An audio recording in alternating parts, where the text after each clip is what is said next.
कहा जाता है पहली नजर का इश्क और पहला प्यार कभी भुलाए नहीं भूलता।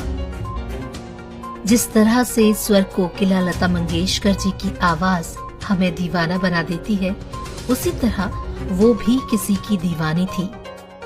कम ही लोग जानते हैं कि उन्हें भी किसी से इश्क था, जिनके कारण ही लता जी ताउम्र कुंवारी रहीं। स्वर कोकिला लता जी को इश्क हुआ था एक महाराजा से, जो उनके भाई का ही दोस्त था। अगर शादी होती तो लता एक राज्य की महारानी बन जाती, लेकिन किस्मत को कुछ और ही मंजूर था।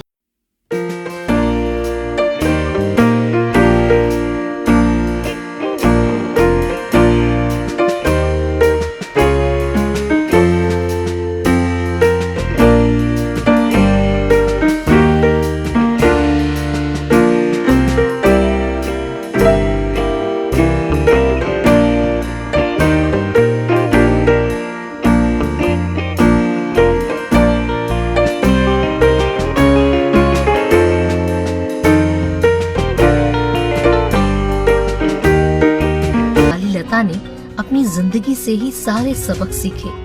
अपने भाई बहनों को कभी पिता की कमी महसूस नहीं होने दी। लता जी का कहना था कि उनके ऊपर पूरे घर की जिम्मेदारी थी, इसीलिए उन्होंने कभी शादी नहीं की। भले ही लता जी अपनी जुबान से कुछ ना कहे, लेकिन इस राज के पीछे सच्चाई कुछ और ही है। बचपन में कुंदन लाल सहगल की फिल्म चंडीदास देखकर लता जी कहा करती थी कि वो बड़ी होकर सहगल से शादी करेंगी, लेकिन उन्होंने कभी शादी नहीं की। आज उनके जीवन से जुड़ी जो बात हम आपको बताने जा रहे हैं, वो शायद ही किसी को पता हो। हम बात करेंगे लता मंगेशकर की लव स्टोरी की। आइए जानते हैं कि लता जी को किससे प्यार हुआ था और उनकी शादी क्यों नहीं।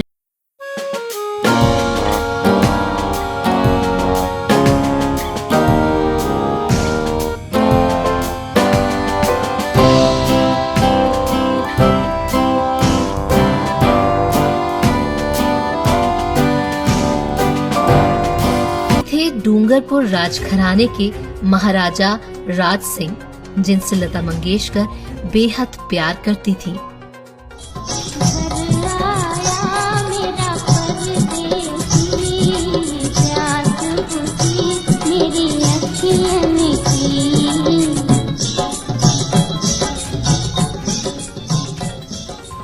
लता के भाई हृदयनाथ मंगेशकर और राज सिंह एक दूसरे के अच्छे दोस्त थे। वो एक साथ क्रिकेट खेला करते थे। उनकी मुलाकात उस समय हुई जब राज लॉ करने के लिए मुंबई आए।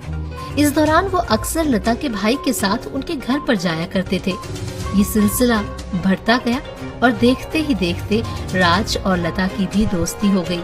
धीरे धीरे दोस्ती प्यार में बदल गई। तब तक लता का नाम भी चर्चित हस्तियों में गिना जाने लगा था, इसलिए मीडिया में भी लता और राज के रिश्ते को लेकर बातें उड़ने लगी।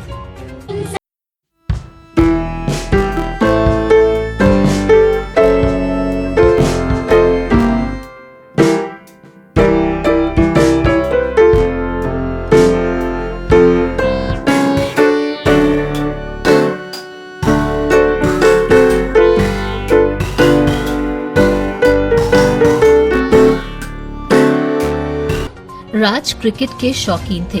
इसके चलते वो कई सालों तक बीसीसीआई से जुड़े रहे और लता जी का क्रिकेट के प्रति लगाव तो हम सब जानते ही हैं। राज और लता को मिलाने में भी क्रिकेट का बड़ा योगदान रहा था। एक बार क्रिकेट खेलने के बाद राज को लता के घर चाय पर बुलाया गया। यहीं पहली बार राज सिंह ने लता को देखा और उनकी दोस्ती हो गई। राज लता को प्यार से मिट्ठू पुकारते थे। उनकी जेब में हमेशा एक टेप रिकॉर्डर रहता था, जिसमें लता के चुनिंदा गाने होते थे। मौका मिलते ही राज लता के गाने सुनने लगते थे।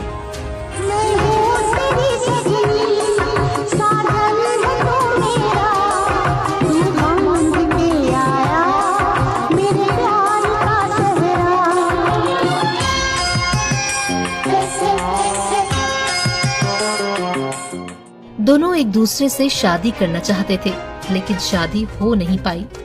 कहा जाता है कि राज ने अपने माता पिता से वादा किया था कि वो किसी भी आम घर की लड़की को उनके घराने की बहू नहीं बनाएंगे।